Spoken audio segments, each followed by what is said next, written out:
di nuyu Madame la Secrétaire Générale ainsi que toute l'administration du Parlement,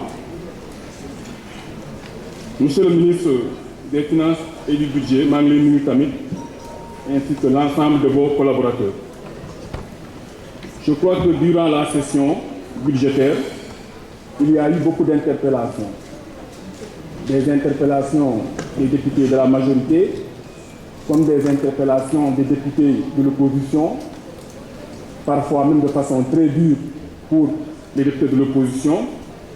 Mais je crois que vous devez retenir une seule chose, c'est que tout ceci rentre dans le cadre de l'amour que nous avons, aussi bien que le pouvoir que l'opposition, de l'amour que nous avons pour notre cher parti. Monsieur le ministre, moi, j'ai que juste deux secteurs que je souhaiterais que vous en fassiez des priorités. C'est le secteur de la santé, d'abord, et le secteur de l'éducation. Pour la santé, il faut renforcer les investissements en infrastructure. On a beau avoir les meilleurs médecins, les meilleurs spécialistes, si on n'a pas les infrastructures qu'il faut, toute l'expérience acquise ne servira pas aux populations. Donc, faites de ce secteur une priorité et aussi sur les conditions de travail du personnel de santé, je crois qu'il faudrait encore faire des efforts pour que le métier puisse faire vivre dignement son nom. Le personnel de santé estime que par rapport à la formation qu'ils font, par rapport à la durée des études, qu'ils gagnent leur vie en deçà des personnes qui ont étudié moins d'années. Donc, je crois qu'il faudrait voir comment harmoniser. Monsieur le ministre, la question de l'éducation. Je vois déjà qu'il y a des syndicats qui commencent à faire le débrayage. Il faudrait encore, sur ce cas, avec le ministre de l'Éducation, trouver des solutions pour régler le problème des syndicats. C'est important parce que le Sénégal est un pays en termes de superficie, mais nous sommes un grand pays de par nos ressources humaines.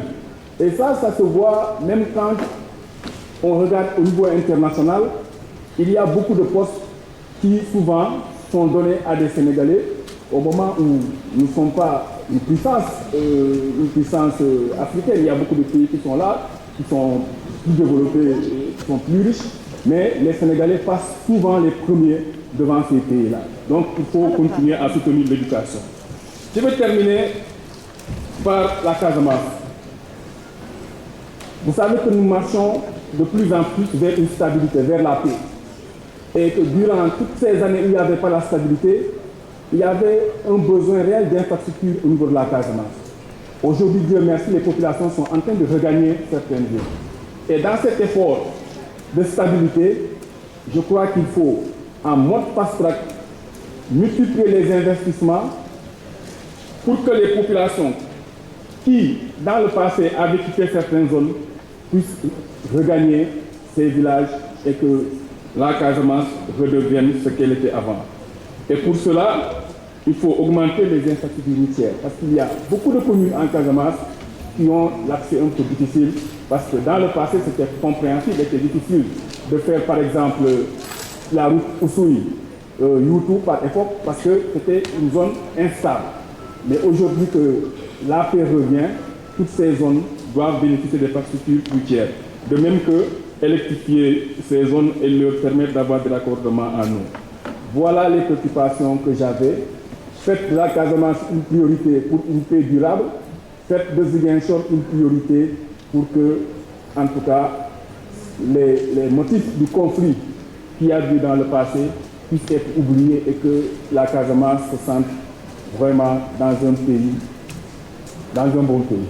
Je vous remercie. Mes chers collègues, merci beaucoup. La parole est à notre collègue Diema Ndiaye Ba Après notre collègue Diema Ndiaye.